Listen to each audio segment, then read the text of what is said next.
Tole, gaarummaa Waaqayyo nutti agarsiiseef yeroo kana fuula isaatti akka dhiyaannu nu gargaareef Waaqayyo gaarii goonee galateeffannaa.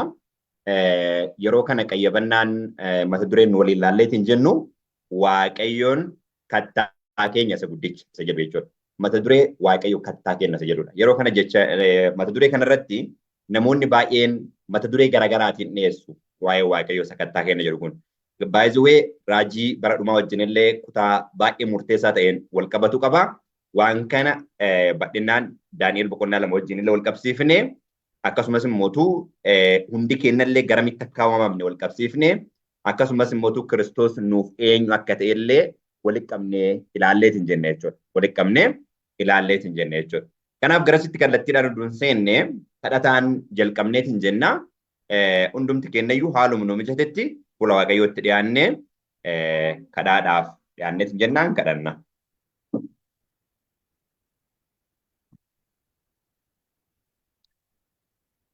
Gaarummaa nutti agarsiiftee dhugaadha abbaa keenya jiraachuu keenya karaa ilma keessa mirkaneessiteef guddaa si galateeffanna maqaa gooftaa Yesuus Kiristoositiin galanni si haa ga'u. Ammallee wallaalota dadhaboota ta'uu keenya beektaa dhugaa dubbii keetii nu barsiisi. Karaa addaatiin madda kooluu galaa iddootti boqonnaa keenyaa ta'uu keessi beennee gara keetti sin'eetiin jennaa dhugaadha sammuu keenya onnee keenyallee nu bani fedha kee raawwadhu maqaa gooftaa Kiristoos irratti kadhanna abbaa. Ameen. Okay. Mata dureen amma akkuma jechuuf yaale sila eeruu macaafa qulqulluu wajjiniin dubbifataa deemneetiin jennaa macaafa qulqulluu irratti maal jedha jalqaba keessa dhee boqonnaa 32 lakkoofsa 1 irraa kaafnee hamma lakkoofsa 4 dubbifna. Iddoon an barbaade lakkoofsa 4 irra kan jirudha. Mata duree ammaa wajjin kan wal qabatu jechuu barbaadeeti. Akkas jedha yoo jalqabneetiin jennu adda macaafa qulqulluu qayyabannaa macaafa qulqulluu irra jirra. Keessa dhee boqonnaa 32 lakkoofsa 1 irra yaada jiru irraa ka'eetiin jedha jechuudha. Akkana jedha. Yaa bantiiwwan waaqaa aannan dubbadhaa mee dhagaa. Yaa bantiiwwan waaqaa aannan dubbadhaa mee dhagaa. Yaa lafa dubbii afaan kootii dhageeffadhu jedha Waaqayyo yeroo dubbatu. Yaa lafa dubbii afaan kootii dhageeffadhu. Barsiisi koo akka bokkaa coccobu dubbachuun koos akka fixeensaa gadaabu. Akka bokkaa coccobus biqiltuu xobbee irratti akka tiifuu marga irratti gadaabu. Erga kana jedhee ka'een boodatti lakkoofsa irratti an maqaa Waaqayyoo nan labsa. An maqaa Waaqayyoo nan labsa. Isinis guddina Waaqayyoo keenyaa beeksisaa jedhee jalqabeetiin jedha jechuudha. Jimbooddee akkana jedha lakkoofsa 4 irraa. Inni kattaa jabaadha. Waaqayyo. Waaqayyo kattaa jabaadha. Wanti inni godhu mudaan qabu. Wanti inni godhu mudaan qabu. Karaa isaa hundinuu qajeelaadha. Inni Waaqayyo amanamaadha. Jal'insa keessa hin jiru.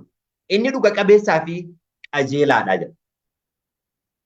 Tuqaan asirratti jala murree akka ilaallu barbaadu inni kattaa jabaadha isa jedhu kana jechuudha.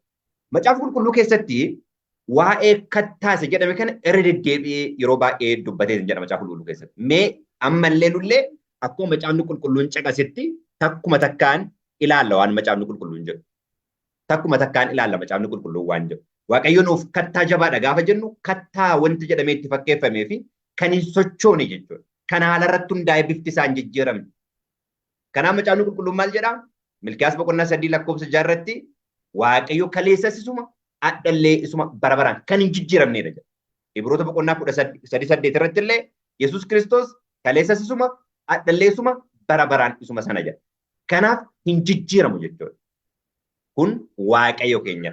Kanaaf Waaqayyo keenya kattaa isa guddaa, isa jabaa, isa dubbiinsaa akka bokkaa coccobu, isa dubbiinsaa fixeensa ta'ee marga jiisu. Marga yeroo jedhu macaafni qulqulluun manni Israa'elii hundinuu akka margaati jedha. Yookaan immoo jechi mana Israa'el jedhu yeroo baay'ee namoonni kana ragaa fi kaasu mana Israa'el kan jedhamu waldhaansoo isa wajjin qabee haalaan uduun naangeffamin eebba barbaachisu kan fudhate jechuudha. Eebba barbaachisu kan fudhate jechuudha. Kanaaf aniif isinis eebba nuuf malu waldhaansoo qabuudhaan kadhataan hin fudhanna taanaan anis atis hundi kennayyuu Israa'el jedhamna. Sababni isaa macaafni qulqulluun Abrahaam irraa kan dhalate hundi sanyii Abrahaamiitii miti jedha. Macaafni qulqulluu yeroo dubbatu. Abrahaam irraa waan dhalateef namni sanyii Abrahaamii ta'uu hin danda'u. Sanyii Abrahaamii ta'uu kan danda'u abdii waadaa isa Abrahaamii galame yoo galmaan ga'e qofadha. Yoo raawwate qofadha. Kanaaf nutis waadaa kana waadaa isa Abrahaamiif galame karaa ilma isaa waadaan isaa baay'ifamta jedhamee kan waadaa galame karaa eenyu jechuudha. Karaa Yisaaqiiti. Kallattii kanarraan kan dhufe akka ta'e hin jedhin macaafni qulqulluun lafa nuu kaayaa. Kanaaf mee gara yaadaatti yeroo deebinu Waaqayyo kattaa keenya isa jabaa akka ta'e macaafni qulqulluun lafa nuu kaaya. Meettaan sinee macaafa qulqulluu keessaa iddoo tokko dubbifna. Tokkoffaa Saamu'eel boqonnaa 2 lakkoofsa 2 akkana jedha. Lammaffaa Saamu'eel macaafa qulqulluu keessatti jechuudha. Lammaffaa Saamu'eel tokkoffaa Saamu'eel boqonnaa 2 lakkoofsa 2 dubbifnee kaaneet gara lammaffaa Saamu'eel keessaa illee dubbifne. Waan kana ameen nagaan hunduma keessaniif waa baay'atu. Tokkoffaa Saamu'eel boqonnaa 2 lakkoofsa 2 yaada jiru dubbisee ka'eet achiin booddee macaafa qulqulluu isaa dubbifnee yaada barbaachisu koor yaada ta'e wajjin wal bira qabnaa. Okay.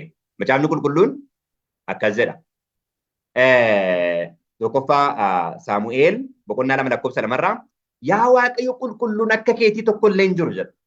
Yaa Waaqayyo qulqulluun akka keetii tokko illee hin jiru jedha. Si malee kan biraa hin jiru. Akka Waaqayyo keenyaas kattaa kan namaaf ta'u hin jiru jedha. Akka Waaqayyo keenya kattaa kan namaaf ta'u hin jiru jedha. Kan hin sochoone kan itti hirkatanii boqonnaa argatan jechuudha. Kan itti hirkatanii argaarsii argatan jechuudha. Kan akka Waaqa keenya kattaa namaaf ta'u hin jiru jedha. Jecha kattaa Waaqayyo keenya kattaa yookaan immoo our rock isa jedhu san irraa akka laallu barbaade. Lammaffaa Saamu'eel boqonnaa 22 lakkoofsa 3 irraa akkana jedha. Lammaffaa Saamu'eel boqonnaa 22 lakkoofsa 3 irraa wajjin hin dubbifne akkana jedha. 22 lakkoofsa 3 irraa Waaqayyo koo da'oo dhagaa. Waaqayyo koo da'oo dhagaa isaan kooluu itti galudha. Waaqayyo koo da'oo dhagaa isaan kooluu itti galudha. Inni gaachana koo isa akka gaanfa fayyina koo faccisu. Inni iddoo dhokannaa koo isa ol jedhaadha. Inni anaaf iddoo kooluu itti galanidha. Inni anaaf iddoo kooluu itti galanidha. Yaa fayyisaa koo ati namoota hundumaa nama irratti ka'an anan oolchita jedha.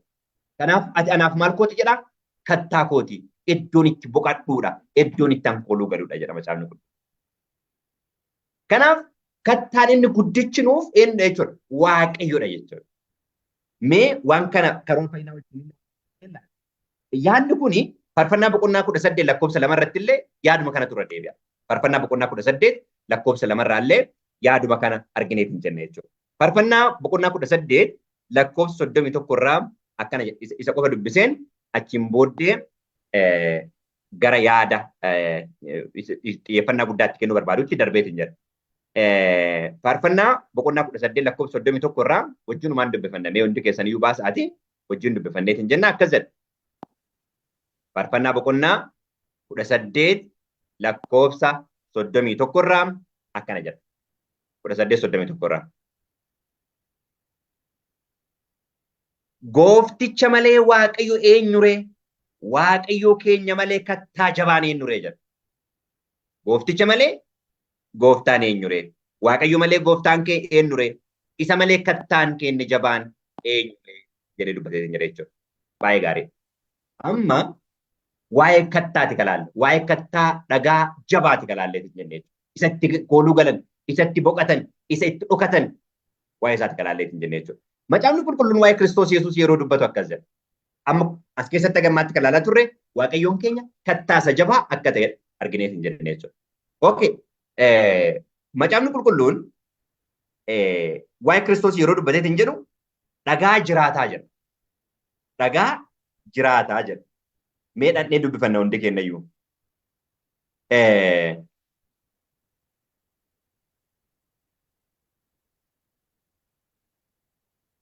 Kakuu haarawaa keessatti Phexrosin keessatti Waaqayyo kan Kiristoos dhagaa jiraataa akka ta'e lafa nuu kaayetiin jedha jechuudha. Dhaqee tokkoffaa Phexros boqonnaa 2 lakkoofsa 4 irraa dubbifanneetiin jenna jechuudha. Tokkoffaa Phexros boqonnaa lama lakkoofsa afurirraa akkana jedhama macaafni qulqulluun. Amma iddoon kun iddootti cheenii walitti qabnee hidhata hiikaa dhagaa jedhu kana moor akka hubannu iddoo godhuu barbaadeedha. Okay, tokkoffaa Phexros boqonnaa lama lakkoofsa afurirraa akkana jedha. Gooftichi inni isin gara isaa dhuftan kun akka dhagaa jiraataati. Gooftichi inni isin gara isaa dhuftan kun akka dhagaa jiraataati. Gooftichi inni isin gara isaa dhuftan kun akka dhagaa jiraataati. Namoonni dhagaa sana hin tuffatan, inni garuu Waaqayyo biratti waamaadhaa fi gati jabeessa jedha. Kanaaf gooftichi isin gara isaa dhuftan kun akka dhagaa maaliiti? Akka dhagaa jiraataati jedha. Living stone. Amma dubbiin jabduun asitti. Dhagaa yeroo jennu akka normal sensii ittiin beekamutitti waan hin jirre, waan eenyummaa ofii hin beekne iddoo tokkochaallee kan hin sochoone. Okay, dubbisaan hin qaadunne. Garuu immoo faallaa sadii ka ta'e macaafni qulqulluun kan jedhaaru dhagaa jiraataadha jedhaaru. Dhagaa jiraataa jechuun kan jijjiiramu jechuudha. Dhagaa kan jijjiiramu yoo jedhu kana jechuun yoo kana jedhu Waaqayyoon jijjiirama yaada jechuu kaasuu barbaadee hin taane isa socho'u isa jiraatu jechuudha. Jireenya isa ta'e. Dhagaa jechuun maa fayyadamee? Dhagaa jechuun itti fayyadamee fi ka haalaan hin geeddaramne ka eenyullee iddoodha sochoosuu hin dandeenye. Rakkinni fedhee oolu ka iddoo sochoon. Okay, nu'uuf amma waan tokko ka iddoo sochoon jabaa tokko jennee yeroo dubbanneet hin jennu maal jennee jechuudha? Dhagaa jenneet hin jennu. Wanti kun dhagaa jenna. Kanaaf Waaqayyoon kenna maalidha? Dhagaa jiraataa. Dhagaa isa jabaa. Dhagaa isa sochoonee. Kiristoos immoo gara biyya lafaatti maal ta'ee dhufe? Dhagaa jiraataa ta'ee dhufe. Okay. Asii immoo itti akkana jedhu. Waaqayyo biraa waamaa qaba. Lakkoofsa irraa. Isin luboota qulqullummaa ta'uudhaaf aarsaa hafuuraa isa karaa Yesuus Kiristoos Waaqayyo duratti fudhatamu dhiyeessuudhaaf akka dhagoota jiraatootti ijaarsa manaa sana hafuura sanaaf hin ta'a. Waaw! Amma aarsaan hafuuraa nuti kan dhiyeessinu Waaqayyoof karaa eenyuuti? Karaa gooftaa Yesuus Kiristoos dhiyeessineet hin jennee. Aarsaa hafuuraa karaa gooftaa Yesuus Kiristoos Waaqayyoof dhiyeessineet hin jennee jechuudha. Okay. Waaqayyoon kenna maalidha jenneera? Dhagaa jabaadha jenneera. Kattaa jabaadha jenneera. Kan itti kooluu galluudha jenneera. Kan rakkina keenya jalaatti baqannuudha jenneera. Kiristoosoo akka dhagaa jiraataa ta'ee gara biyya lafaatti dhufeet hin jedhe. Okay. Nuti illee dhufnee gara eenyutti maxxanne? Gara gooftaa Yesuus Kiristoositti maxxanneet hin jennu. Akkam taane akka dhagoota jiraatoo taane. Aarsaa qulqullaa, aarsaa hafuuraa karaa Yesuus Kiristoos Waaqayyoof dhiyeessaa jechuudha. Akka dhagoota jiraatoo taane isatti dhiyaanneet hin jenne. Living stone inni jennu isa kanadha. Waaw! Amma nullee maal taane jechuudha obboloota tokko. Kan hin sochoone taane jechuudha. Dhugaa irratti kan lafa gadhaabatan taane jechuudha. Kan mallattoofne taane jechuudha. Macaafni qulqulluun maal jedha? Isin wangeela ergaa fayyina dhugaa kana dhageessanii hafuura qulqulluu isa abdachiifame maal ta'eetu jedha? Mallattooftaniitu. Kan jechuun unmovable jechuudha. Kan hin sochoone. Dhugaa irraa kan hin sochoone taataniitu jedha. Kanaafi Waaqayyoon kenna kattaa jabaa akka ta'e argineerra. Kiristoos immoo dhagaa jiraataa. Kattaa isa maal jedha macaafni qulqulluun? Mee tokkoffaa Qorontos boqonnaa 10 lakkoofsa 4 bira dhaqnee waan tokko dubbifneet hin jedhu. Tokkoffaa Qorontos boqonnaa 10 lakkoofsa 4 irraa yaada tokko argineet hin jenne jechuudha. Tokkoffaa Qorontos boqonnaa 10 lakkoofsa 4 irraa waa'ee kattaa wajjin wal qabsiisee macaafni qulqulluun kenna akkana jedheet hin jedhe jechuudha. Boqonnaa 10 lakkoofsa 4 irraa. Okay. Hundumti isaanii dhugaatii hafuuraa isa tokkicha sana dhuganiiru. Isaan kattaa hafuuraa isa guddicha isa isaan wajjin adeemaa turetti dhuganiiru. Kattaan guddichi sun eenyu ture? Kiristoos ture jedha. Kattaa adeemaa ture. Dhagaa jiraataa, dhagaa adeemu jechuudha. Inni sun eenyu ture jedhaara? Kiristoos Yesuusiin ture jedha. Kanaaf amma kattaa kanatti kooluu galle jechuudha. Kattaa kanatti boqanne jechuudha. Kattaa kana wajjin tokko taane jechuudha. Kanaaf macaafni qulqulluun ergaa Yohaannis 1:1 irratti isin wajjin tokkummaa akka qabaattaniif isa argineef isa dhageenye isinitti himna. Tokkummaan keenya immoo abbaadha wajjin ilma isaa Yesuus Kiristoos wajjin kan inni jedhu isa kana. Kattaa bifa jedhuun laalleetiin jedhu. Kattaa isa cimaa kan hin sochoone kan haala irratti hundaa'ee haala iddoodhaa san geeddaru. Kanaaf dhugaa irratti gadhaabachuun baay'ee barbaachisaadha. Waa'ee kattaa wanti dubbatuu fi karaa biraatiin waa'ee mana ijaarsa lamaa tokko dubbata macaafni qulqulluun. Manni tokko kattaa irratti ijaarame, dhagaa irratti ijaarame. Manni tokko immoo cirracha irratti ijaarame. Cirracha irratti ijaarame.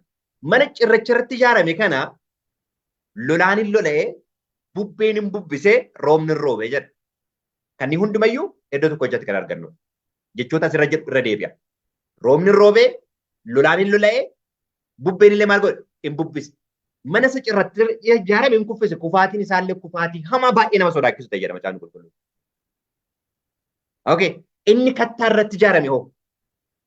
Inni kattaa irratti ijaarame hoo?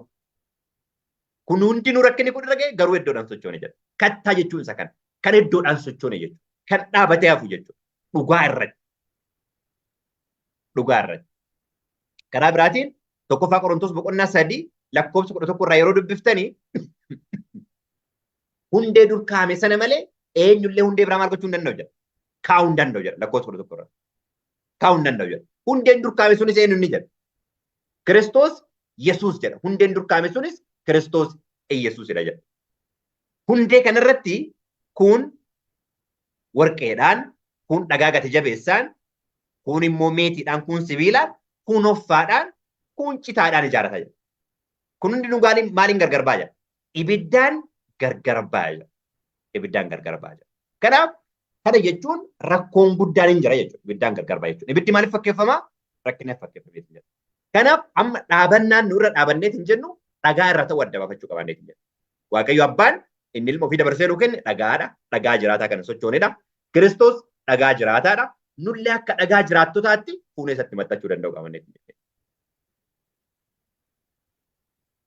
Kun wanti kaanuu mana maal ijaaruuf jedha Phexros irra yeroo mana hafuuraa ijaaruudhaaf. Mana hafuuraa ijaaruudhaaf karaa gooftaa Yesuus Kiristoos Waaqayyoof aarsaa dhiyeessaatti garasitti akka dhiyaanneet hin jennu lafa kaa'a Macaafni Qulqulluun. Kanaaf maalirra dhaabanneerraan nullee eenyu akkasumas mootu gara eenyutti deemaarraan illee waan xiyyeeffannaa argachuu qabudha. Waan xiyyeeffannaa argachuu. Kana wajjin wal qabatee Daani'el boqonnaa 2 irratti waan tokko laalleet hin jennu. Daani'el boqonnaa 2 irratti waan tokko laalleet hin jennu. 2:45 irratti akkana jedha Macaafni Qulqulluun. Dhagaa otoo harki namaa itti hin buune gaara gubbaadha maal ta'e jedha. Konkolaatee otoo hin taane fottoqee dhufeedha jedha. Fottoqee. Fottoqee jechuun maal jechuudha? Fottoqee jechuunii fi konkolaatee jechuun yaada garaagaraati. Fottoqee jechuun irraa maal ta'e jechuudha? Irraa cabee. Gaara gubbaa irra jiru dhagaan jiruu fi kan gara biyya lafaa dhufe maal inni jechuudha? Tokkocha jechuudha. Tokkummaa qaba jechuudha. Sababni isaa irraa fottoqee waan ta'eef. Meen dubbinu Macaafa Qulqulluu irraa. Dhagaan gaara irraa dhufe akkam ta'ee dhufe lakkoofsa 45 irraan akkana jedha. Kun akkuma isaati dhagaan utuu harki namaa itti hin bu'ini tulluu irraa fottoqee dhufe. Sibiilicha sibiila diimaa, suphee, meetii, warqicha caccabsee hurreessee isa abjuudhaan argiteeti. Waaqayyo inni guddaan waan kana booddee ta'uuf jiru si mootichatti beeksiseera. Abjichi dhugaadha. Hiikkaansaas amanamaadha jedheen. Abjichi dhugaadha. Hiikkaansaas maalidha? Amanamaadha jedheen. Dhagaa isarraa fottoqee dhufe. Gaara gubbaarraa fottoqee dhufe. Kanaaf dhagaan gaara gubbaarra jiru kun eenyu jechuudha. Waaqayyo isa guddaa. Kiristoos abbaa keessaa bahee dhufee jedha yeroo dubbii. Kanaaf mootummaan isa dhufu mootummaa eenyuti? Mootummaa Yesuus Kiristoositi. Kiristoos si'a meeqaffaa dhufa? Si'a lammaffaa deebi'ee dhufa. Si'a tokkoffaa illee dhufeera lafa kanarratti. Si'a tokkoffaa yeroo dhufu mootummaa ofii maal godhee deema? Hundeessee deema. Hundeessee deema. Kanaaf Macaafni Qulqulluun gara mootummaa ilma isaa isa jaallatamaatti maal nu godhe jedha? Nu dabarsee jedha Macaafni Qulqulluun. Waaqayyo isa gara mootummaa ilma isaa isa jaallatamaatti nu dabarsee jedha. Kana jechuun dhagaa jiraattota isa makamne jechuudha. Interesting. Gaafa deebi'ee dhufus deebi'ee dhufu. Gaafa dhufu dhagaan gaara irraa konkolaatee dhufu kun eenyu? Kiristoos Yesuus jedha. Gaafa inni deebi'ee dhufu mootummaa ofii isa lafarratti hundeesse miseensota mootummaa kanaa kan ta'an dhufee maal godha jechuudha? Fudhatee deema jechuudha. Fudhatee deema jechuudha. Kanaaf dhagaan gaara irraa konkolaatee dhufe gaafa jennu dhagaan inni guddaan gaara gubbaarra jiru Waaqayyo teessoon isaa maalirra jedha? Gaara gubbaarra jedha Macaafni Qulqulluun. Gaarrota irratti jedha Waaqayyo teessoon isaa. Kanaaf inni dhagaa isa jabaatti kooluu galudha. Kiristoos ilmi isaa inni dhufee nuuf kennamellee maannin? Dhagaa isa jiraataadha. Nullee gara dhagaa isa jiraataa kanaatti maal taaneerra? Waamamneerra. Maaliif? Mana hafuuraa ijaaruudha. Mana hafuuraa ijaaruudhaaf yeroo jennu mana Kiristoos hundee ta'e mana Kiristoos dhagaa golee qajeelchuu ta'e. Kanaaf nullee akka dhagoota jiraatootti itti maxxannee ijaaramna jechuudha. Mana hafuuraa kana itti ijaaramnu maali jechuudha? Walii galatti hafuuraan jechuudha. Kan walitti hidhee mana kana walitti maxxansu, mana kana walitti ijaaru hafuura jechuudha. Giluu ta'ee kan waliin maxxansu. Kan waliin maxxansu. Kan walitti qabatee jiru. Kanaaf abbaa filmi tokko akkuma aniif abbaan tokko ta'an isaan illee tokko haa ta'aniif yeroo jedhu tokkummaan keenya abbaa filmi wajjin gaaf jennu nu Kiristoosii wajjin tokko ta'anii ijaarsa mana kana xumurra jechuudha. Manni kun mana qulqullummaa isa Kiristoos hundee ta'e isa Kiristoos dhagaa golee qajeelchu ta'e. Kanarraa maal hubanna isin fakkaata? Kanarraa wanti hubannu inni guddaan dhala namaa kamiinuu abbaan kan inni ilaalu barbaadu karaa ilma isaa karaa Yesuus Kiristoos qabu. Dhala namaa hundumaa ija ilma isaatiin ilaaluu barbaada Kiristoos Waaqayyo abbaan jedhu. Ija ilma isaatiin ilaaluu barbaada. Ija ilma isaatiin ilaaluu barbaada. Kanaaf qixa kamiinuu tumbiin illee Amoos boqonnaa 8:7 irratti tumbiin illee inni mana qajeelchuu eenyunni Kiristoos Yesuus. Hundeen illee eenyunni Kiristoos Yesuus. Dhagaan golee qajeelchuu illee eenyunni Kiristoos Yesuus. Kanaaf abbaan ilma isaa nuu kenne yeroo jennu waan hunduma nuu kenne jechuudha. Waan hunduma nuu kenne jechuudha. Kanaaf ijaarsa manaa kana irratti hundeen keenya ka gadhaabachuu qabu. Ka gadhaabachuu qabaatee hin jedhu. Yaada jedhu laaluu fi kanaaf inni itti nutti maxxanne, inni nutti irkanne dhagaa amanamaa. Inni nu kooluutti galle isa kan nama hin qaanessineera. Kanaaf macaafni qulqulluun akkana jedha. Isaayyaas boqonnaa 28, Isaayyaas boqonnaa 28 lakkoofsa 16 yaada tokko dubbifanneet hin jenne jechuudha. Isaayyaas boqonnaa 28 lakkoofsa 16 mee hundumti keessanii yoo dubbifadha. Dubbii baay'ee humna qabuuf dubbii baay'ee murteessaadha. 28 16 akkana jedha obboloota koo. Isatti irkannee isatti kooluu galla. Isatti kooluu galla. Isaayyaas 28 16 Waaqayyo jedha amma isa amma dhagaa jenne jecha amma cheeniidhaan dubbataa jiru kana akkamitti akka macaafni qulqulluun akkasumatti kaa'u akka laalta waan barbaadeef. Isaayyaas boqonnaa 28 lakkoofsa 16 irratti yaada akkas jedhu qaba. Okay. Akkana jedha lakkoofsa 16 irraa. Kanaaf Waaqayyo gooftaan kun waan dhagaa hundeedhaaf ta'u. Waaqayyo gooftaan dhagaa hundeedhaaf ta'u Xiyoon keessa nan kaa'a. Inni dhagaa qoramee ilaalame isa gati jabeessa dhagaa isa golee qajeelchuudha. Hundee amanamaadhaas namni isatti amanu. Namni isatti amanu maal hin ta'u? Irraa kun. Eenyu dhagaa isa jabaa kanatti. Dhagaa isa sochoone kanatti. Namni isatti golee maal hin ta'u?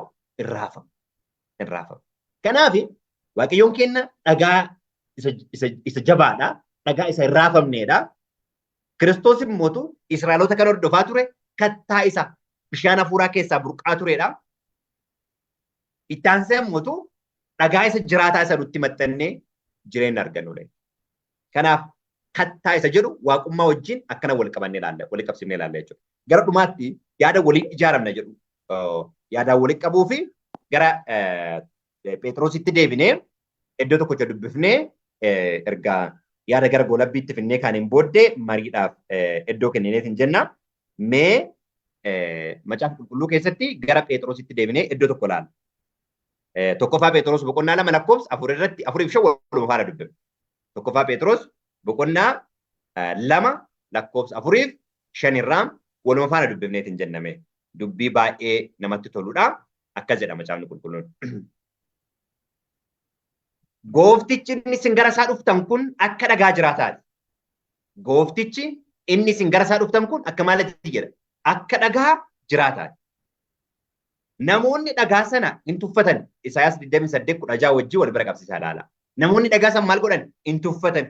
Inni garuu Waaqayyo biratti fo'amaadha, gati jabeessas. Inni garuu Waaqayyo biratti fo'amaadha, gati jabeessas. Lakkoofsa 5. Isin luboota qulqullummaa ta'uudhaaf precondition jechuudha. Luboota qulqullummaa ta'uudhaaf eebbifame obboleessa koo ta'uudhaaf aarsaa hafuuraa isa karaa Yesuus Kiristoos Waaqayyo duratti fudhatamu dhiyeessuudhaaf. Kanaaf aarsaan hafuuraa kamuu fuuldura Waaqayyootti kan fudhatamu karaa eenyuuti? Karaa Yesuus Kiristoos. Aarsaa hafuuraa isa karaa Yesuus Kiristoos Waaqayyo biratti fudhatama qabu dhiyeessuudhaaf akka dhagoota jiraatootti ijaarsa mana isa hafuuraa sanaaf hin taane jedha. Okay, ijaarsi manaa inni hafuuraa kun isa dhagaa jiraataa ta'e Kiristoositti akka dhagoota jiraatoo taane itti maxxanuudhaan jedha. itti ta'uudha jechuudha. Ijaarsa hafuuraa yeroo walitti maxxanna jechuudha. Fakkeenyaaf manni tokko beeziniin ka'a kolonii isaa gaafa ijaarameetiin jedhu dhufee dhagaa biraa jidduudhaan maal godhaa deema? Itti maxxansaa deema. Achiin booda maaliif waliin maxxansu? Giluu yookaan immoo simmintoon waliin maxxansaa manni sun maal ta'a jechuudha? Ijaarame. Kanaaf amma Waaqayyo dhagaa isa qoramee ilaalame dhagaa amanamaas ta'e tokkocha ilma ofii nuu kenne nullee akka dhagaa kana taane ilma maxxanna jechuudha. Kanaaf maal nuu kenne jedhama Macaafni Qulqulluun Galaatiyaa boqonnaa 4:6 hafuura ilma isaa isa abbaa jedhee waammatu garaa keenya keessatti argina.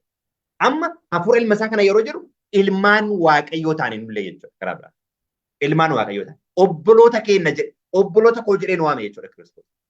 Kanaaf Kiristoos nuun maal kenna? Obboleessa keenya, hiriyyaa keenya, waa hunda keenya, abbaa keenya, waaqa keenyas waan hundumaa keenya. Waa hundumaa keenya. Kanaaf akka dhagaatitti ilaalla jechuudha. Akka hin sochoone jaabannee kan dhabachuu dandeenyu nu sababa eenyuutiif jechuudha. Sababa Kiristoosiitiif. Maal jedha Kiristoos yeroo dubbatu biyya lafaa keessa amma jirtanii maal qabdu? Rakkina qabdu. Jabaadhaa garuu ammoo jedhaa isinillee maal gootu jedha? Hin mootu jedha. Akkuma Daawitiin jedhe humni asi kufaa, humni achitti kufaa, ati garuu maal taata jedha? Jabaattee dhaabattee haftee. Sababni isaa hundee irra dhaabateetu baay'ee murteessaadha waan ta'eef. Kanaaf akka kiristaanotaatti hundumti keenyayyuu kiristaana dhugaadha namni baay'een kiristaana hin jenne garuu hundee irra dhaabanneeru adda baafnee beekuun baay'ee barbaachisaadha. Dhagicha irra yoo dhaabannee hin jirru ta'e haalli iddoodhaan sochoosuu danda'a jechuudha. Kanaaf dhagicha irra dhaabannee luboota mootummaa, luboota qulqullummaa ta'uudhaan ijaarsa manaa isaa hafuura Kiristoosii wajjin tokko taanee namoota ijaaraman akka taanuuf Waaqayyo kan nageenyi nu haa eebbisu. Waaqayyo hunduma keessanuu isin haa eebbisu. Tole eebbifamaa hundumti keessaniyyuu dhagaa kanarratti ijaaramnee hundi keenyayyuu akka dhagoota jiraatota jechuudha. Kana jechuun akkuma ilma waaqaa lafa kanarratti isa bakka buunee nullee foolii jireenyaa warra jiraataniif ta'uu akka qabaannudha jechuudha. Inni qulqulluu akkuma ta'e isinillee maal ta'a jedhaa? Qulqulluu ta'a jedha. Kanaaf hundee kanarratti dhaabachuu danda'uu qabaannee. Hundee kanarratti dhaabachuu danda'uu qabaannee hin jenne jechuudha. Kana gochuu akka dandeenyu Waaqayyo dhageenyu nuuf haa eebbisu. Kadhata godhannee karaa biraatiin aarsaa qulqulluu isa karaa Kiristoos fuula Waaqayyoo duratti, fuula Abbaa duratti urgaa ta'e fuula Waaqayyootti akka dhiyeessinuuf kadhata godhannee achiin booda gara mariitti seennaa hin kadhannu.